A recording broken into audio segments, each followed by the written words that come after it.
Hi guys, we're going to get into some gameplay with the Gagaga deck that I profiled just a while ago. So the first game is against Striker. We end up going first. We use the automatic pair to search for a stir and the utopic. I believe my line of play is to go for 2 rank 4s. We get the sister to get revenge. We special summon the child. Some to use sister's effect to make them both level 4. It doesn't go through, so we go for the Boncho IP, and I think we're just going to try to use the unicorn to hopefully spin something away, which you'll see in just a moment. But as we're playing against Striker, we get Mystic Mind. It's now a series of passing, waiting to draw out in terms of the Gagaga draw, or waiting for our opponent to commit another monster, or commit a monster to the board so we can actually do something. A lot more passing, just standard Hayate, poke for damage, adding things back with Kagari, sending things away.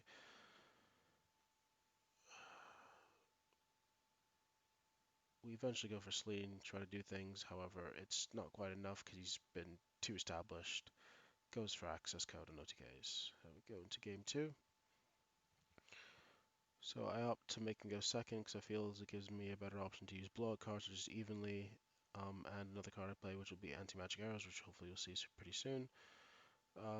So it's not very impressive first turn board from Striker, so we try to see what we can do.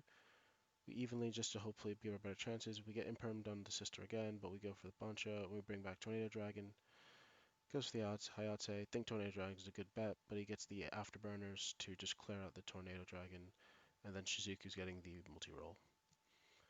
We get the Magician out, we get the Bancho, we go for our Calamities play, bring back the topic off of Bancho, go for the Perpetua Winder, detach the material to get us a retrograde, and then we attach a Winder to the Calamities with Perpetua. We use Gagaga Draw to get us a couple cards, which is quite nice. We get to clear the Shizuku without triggering Ray, dig in for some damage, and now we're pretty set up. We have the retrograde for any sort of, unexpected spells or traps, evenlies, dark rulers, anything like that. And we just win that game, so we go into game 3. So I get made to go first, but I choose not to commit. I just choose to hold up. I want him to set all his resources because we drew into the anti-magic arrows, which will be a pretty good blowout card and pretty much helps us seal the game.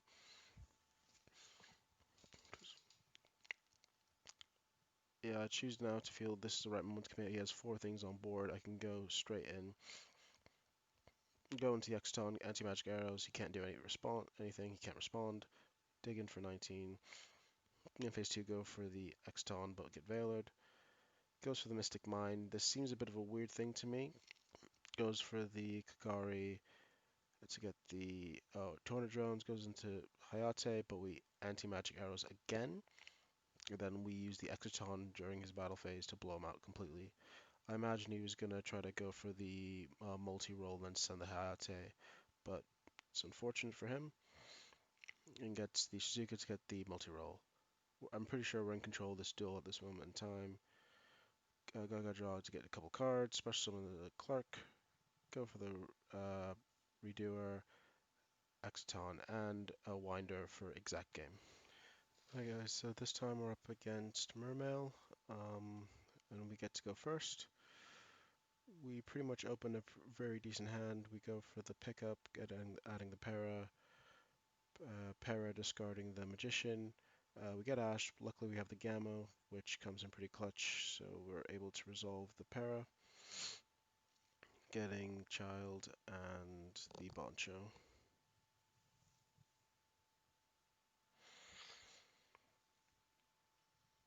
So, no one the sister, getting the revenge so I can bring back the Magician so we can go for a Calamity play.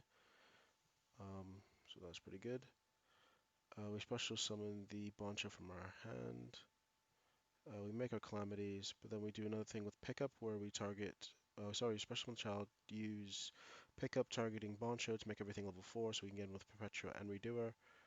So we now have the infinite calamities set up. We can now also attach the flyback to our Redoer, and it's pretty much a wrap after that. Um, Game two, we open a Nibiru, but it's Mermail. He's gonna rip a card out of my hand with the Minstrel and carry on doing standard Mermail plays slash sort of Halqa Fireback plays. If you do want to see more like in-depth like sort of combos in terms of the Mermail side of things or like a decent deck profile, our friend Caleb's just recently done a profile, so I would advise you to go check that out.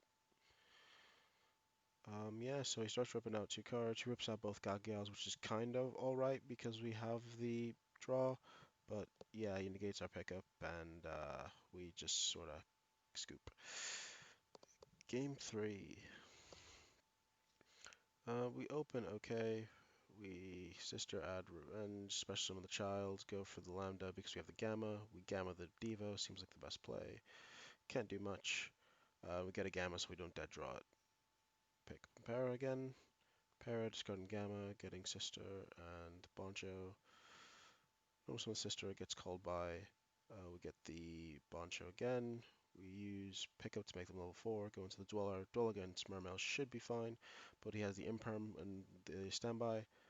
So right now I'm a bit terrified. Mermail should be able to OTK me through this. I think he goes for the um, Fibrax, but then he goes for the access code play, but he doesn't have enough links or I think enough damage to actually close out the game, so that's pretty fortunate for me. We get back the Utopic in the end phase. We just go into the Light Dragon and we'll go for one from there. So hey guys, now we're up against I believe a Chaos deck, so we'll just walk us through this. We've opened up pretty well, so we've opened up for the standard play, which is the Calamities play, the most unfair thing this deck can do, and that's the thing we sort of gravitate towards in this sort of like format. So we start off with the Sister getting the Wind, then we are going to special summon the Magician, reveal the Boncho to get him on board. We make the calamities called light, prevent it into Stabiru. Then we rip material using the bezel shift to get another level 4 out, go for the Perpetua, everything works out. We had a pretty standard play. He just scoops, can't do anything. This goes into game 2, and I still have no idea what he's playing. Like, it was now a chaos deck, but he doesn't really capitalize that much on this. He ends with a malicious, I believe. So that's kind of strange. Uh, I mean, we have no real opposition here. We have free reign to do whatever we want. So I discard the Nibiru because we don't need two of those things. We again go for the standard things to search, being Magician and Boncho. We get the Wind, and once again, special summon, get this, the Boncho on board. And of course, we're going to make the Calamities, call Dark, I believe, and we're just going to smack him for some damage. Pretty standard. Yeah. And we're just going to overlay for the Perpetua for the Infinite Calamities play, and I'm pretty sure this is just a wrap from here. He can't really do anything with me calling Dark in a Chaos deck. Like, he can summon the Creator, that's about it. Detach materials, get the Wanderer back, get a Bezel ship. Normal summon, and I believe we go into Light Dragon, blow out his monster, and we'll attack for game. Hi guys, so we're back again. This time we're facing Adamancipator. It's a pretty hard matchup considering it's like one of the best decks of the format, but we try our best. And in terms of like the plays that we do, it's actually pretty cool, but we will get stopped by a Nibiru as we watch on. So we start off with our sister getting the win. We're going to go for our Calamities play. We special summon again. He imperms our sister actually, meaning we can't change her level. So we go for the retrograde, getting the winder to get the retrograde, especially from the Boncho. We bring back the topic off the Boncho, use pickup, get the light dragon, and try to go for more rank 4s, but he Nibiru's us as I've previously stated. We get the draw, and we get 2 cards set up for next turn, and we're going to end our board with a retrograde and a redoer. We also fly back the impermanence that he set, but he attacks into Nibiru. We can't really do much. Um, and from that point, we have no other points of interaction, so we're basically just watching our opponent go off. While this game doesn't really show what the deck can do.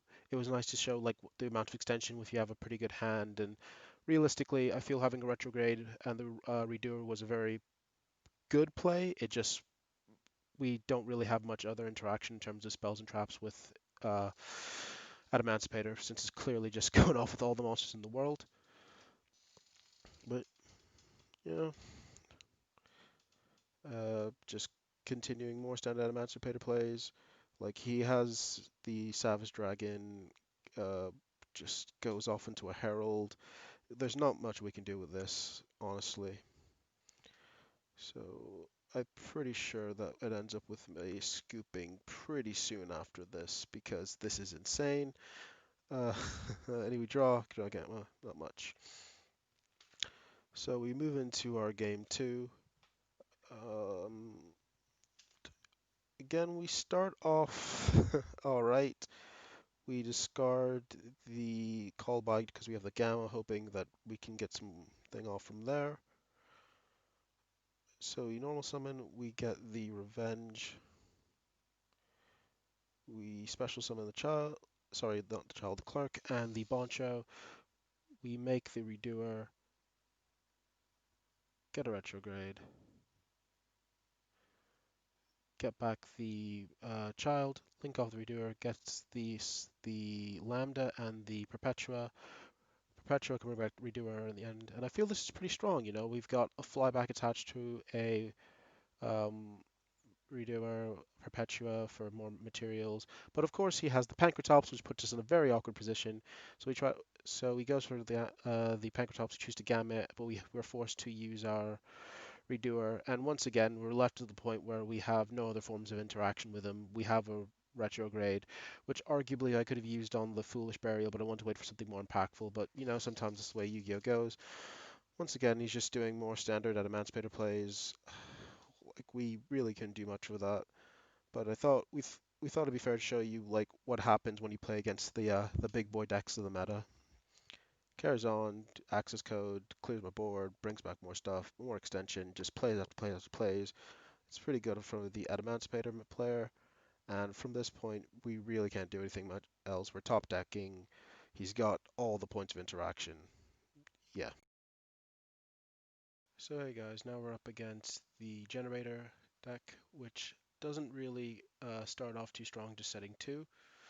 Again, we go for the para, but we have the gamma, which is always pretty nice for these kind of situations. Getting both two bodies on board and our search off is always pretty good. We normal summon our sister, again gets imperved. Probably should start a counter for that. Go for the Phoenix, which he banishes our Boncho. Then we just choose to go into the Selene. I think I just choose to wait because I thought he might have like an evenly or something, but we go back, gets a Har. So these two, but we then just go into access codes. It's an unfair card, and we win that game. Moving into game two. So he gets to pop off as the only hand trap I play is Gamma. He goes off into the Cryback's Prelays, but also I think ends up, tailing it a bit more towards his deck, generating a lot of level 9s, and I think he's able to end with two rank 9s during this game, one of them being Calamities, which is pretty interesting. There goes Jormungandr, giving him materials. But then he also ends on the big boy Calamities, and we can't out that. So game three. uh, we go off here. I think he ashes us on something. Yeah, he ashes us there, which is a bit more awkward for us. We get the wind. We go for the magician, and let's overlay. He just lets us do this. He has it, as I look now, he has Invaler, but I guess he just wanted us to go off, which is fine by me. Calamities gets to resolve times. We go for Calamities again, calling Dark, I believe, or Light, just to prevent against Nibiru's. We use the Tornado Dragon, use the Bezel Ship to get back, and go for the Perpetua. So now we've set ourselves up for the infinite sort of Calamities play that we've gone on about time on for this video. And at this point, I'm pretty sure I'm in a pretty good position. Just getting some more damage in. Not quite enough to kill him, but we still have access to putting more materials on calamities. He end phase goes for the boss stage with, I believe there's that boss quest. I can't remember the name of the trap, but he goes for the Lopter, but he can't really do much because he's still under calamities. Once again, we call calamities again, and we search the retrograde, like, and we attach a material to the Tornado Dragon to get rid of the boss stage as well. Like, this is genuinely far too much stuff. We go for the Light Dragon, he Veilers, we get the search off for the Para, we go, we go for the child, sorry, not the child, the sister, and the Boncho. No, some of the sister, and we search for the bolt, which would clear out the Lopter anyway. Like, he goes for horror, but the calamities is 3/3 thanks to the revenge we used before, so it's just scary. Hey guys, just want to say thank you for watching. This little clip is just showing you that calamities is too strong. So I just hope that you've enjoyed watching the replay, sort of getting a better feel for how the deck operates. And if you have any comments, please leave them down below, and please check out the deck profile. And hopefully we'll be able to do this kind of content for you again. Please remember to like, comment, and subscribe. See you later, guys.